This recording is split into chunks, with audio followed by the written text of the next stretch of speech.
sanded this right down to 1200 grit and I've raised the grain a couple of times in between with denatured alcohol, and at the very end, before the last sand of 1200, I've raised it again, cut it back, and I'm just taking some of the dust off.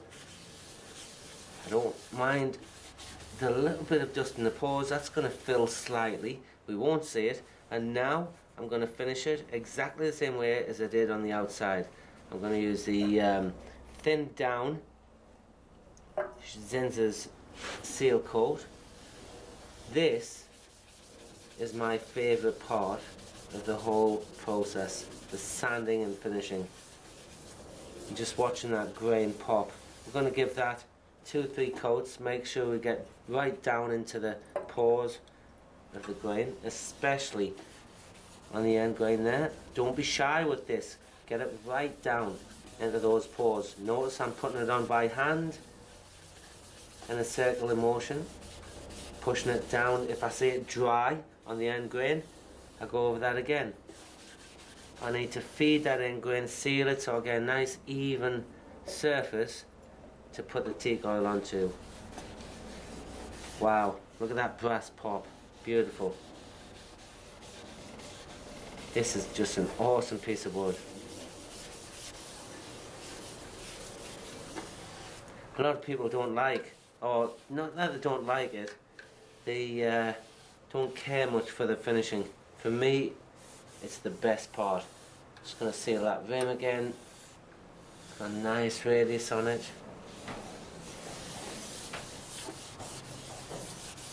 Okay, should be enough. Just rub out some of the excess, I can feel it. If you wanted to, if you'd felt you'd put a bit too much on, what you could do is get some denatured alcohol, spray that surface, and the capillary action will draw it in and thin it down a little bit on the surface. Stunning. Right, I'm going to switch that on slow, let it dry for a minute or two, cut it back, and then then give it a coat of what coat. That walnut's got to my throat. So that's sanded and sealed, and I just cut it back with this ultra fine Scotch Brite. Now then, see how the shellac can come off onto this abrasive. Keep it clean. Use a clean, fresh edge. I'm going to use the paper towel and the tea towel and watch how this grain just pops. This is going to look absolutely stunning.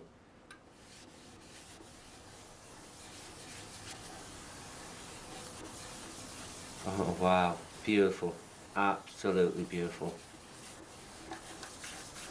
Putting it on in a circular motion, getting it down into the pores of the wood.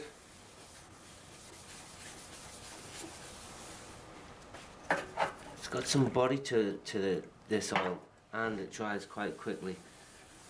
Wow, look, the chatoyancy in this edge here, the grain going across there, shimmering. It's going to emphasize the brass even more. This oil is going to take it down 1 tone. Again, don't be shy. Rub it into the grain, and we can take off the excess in just a minute. Get the edge. I'm just going to give the back a going over. Spruce that up, won't do it any harm. Wow, if you could, wow. If you could just see what's done to the back, just sprucing that up again. Beautiful. Okay, so I'm going to, with the same rag, paper towel, whatever. Just going to take off the excess. Take it off the piece, don't rub it back on. Get a clean bit of paper towel. Another one here. You'll feel the tackiness go and the surface start to become smooth. And then just leave it for 24 hours and buff that up again. Just going to do the back, stop it and have a look.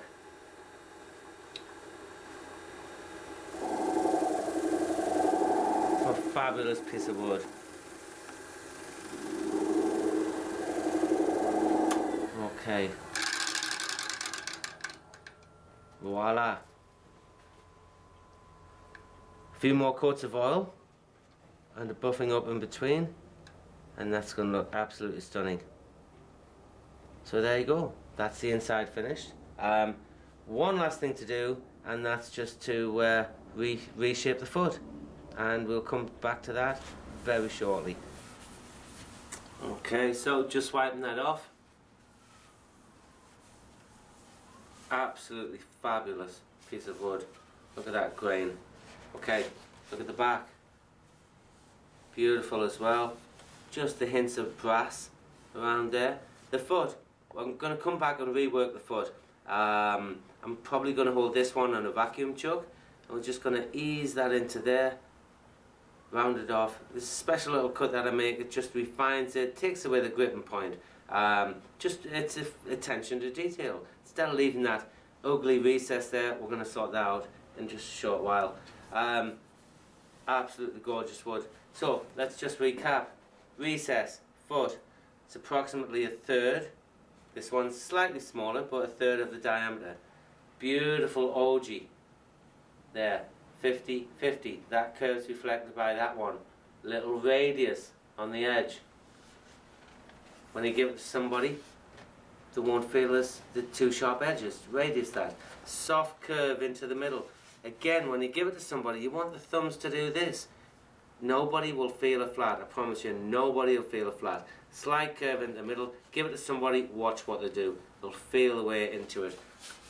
Nice undercut into the middle. Slightly, doesn't matter where the light's coming from, it's going to cast a shadow. Beautiful curve into the middle. And again, just subtle. That's finished out 1200 grit. Absolutely, I can't stop touching it. It's gorgeous. Okay, so there you go, Platter. Have a go at that. It's a real neat project. That ogee is a beautiful curve. Hope you liked it. I've really enjoyed showing you this. Been absolutely brilliant. Enjoy doing it. Bye now.